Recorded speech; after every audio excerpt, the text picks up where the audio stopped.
Dealing with the severe weather emergency has been produced in close cooperation with the National Weather Service, the Metropolitan Emergency Managers Association of the Greater Minneapolis-St. Paul area, and WUSA TV 11. Its goal is to review severe weather terminology, show some examples of weather that could be life-threatening, and explain how severe weather observations made by people like you will be passed on to officials in your county and eventually to residents of the Twin Cities metro area. And this tape is not intended to replace the formal 4-hour Skywarn training course, which has joint state and federal sponsorship in Minnesota. As a matter of fact, formal Skywarn training is strongly recommended wherever possible to create a complete understanding of severe weather. It should be pointed out that the vast majority of thunderstorms that rumble across Minnesota are not severe. But potentially dangerous storms usually have a signature, an atmospheric thumbprint. From a distance, they look like giant mushroom clouds, huge columns of moist rising air spreading out into a flat anvil cloud some 10 miles high. On the ground, there are tip-offs that the storm needs to be watched very carefully. Look for hail, frequent cloud-to-ground lightning, lumpy bulges called mammatus clouds, and a strange greenish tint to the sky. Severe storms tend to rotate in a counterclockwise direction, and any dark lowering of the cloud base, along with rotation, should be noted. This may be the first sign of a wall cloud, which often precedes a tornado. Looking west, this is what you might see. A curtain of heavy rain and hail off to the right, but a rain-free cloud base to the left. Here, where the clouds are lowering towards the southwest, is where a tornado is most likely to form. Tornadoes are the most destructive storms on Earth. Winds can be anywhere from 125 to 350 miles an hour, producing almost total devastation. But it's important to remember that severe thunderstorms can spawn another killer: straight-line winds. A severe thunderstorm is approaching the weather observer at point A. Heavy rain and hail is creating a severe downrush of cool air. This is called a gust front, and winds here can easily top 100 miles an hour. This is what it might look like on the ground: blinding rain and hail, capable of shaking your car and downing large tree limbs. A tornado is most likely to form here. An observer at point B, in the direct path of the twister, would probably experience, in this order, gusty winds as the leading gust front arrives, then heavy rain, small hail, large hail, followed by the wall cloud and the tornado itself. An observer at point C would see very little weather to speak of, just a mild southerly breeze, a sprinkling of rain, and lots of lightning off to the north. Remember, tornadoes do not drop out of a clear blue sky. A severe thunderstorm is necessary.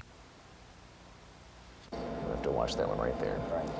Doppler radar can sometimes detect regions of severe turbulence and rotating thunderstorms capable of producing straight-line winds or even tornadoes. But of course, Paul, as we know, it's not perfect.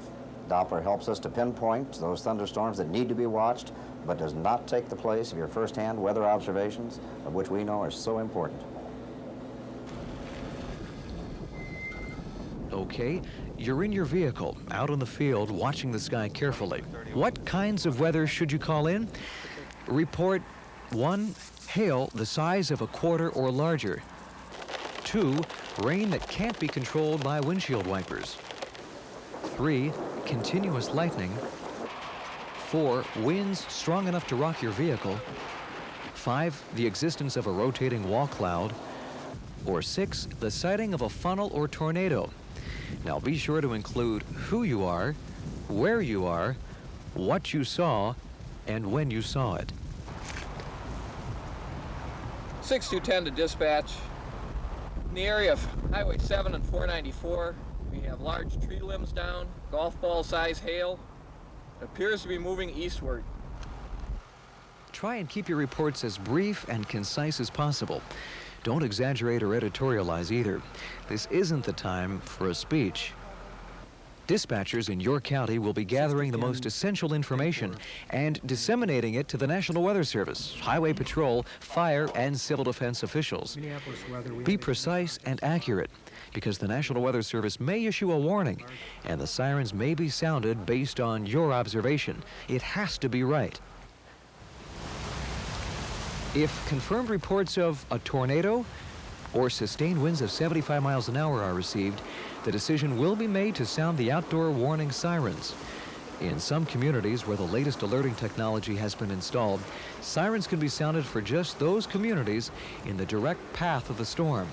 Consult with your local civil defense official to determine if your community has this capability.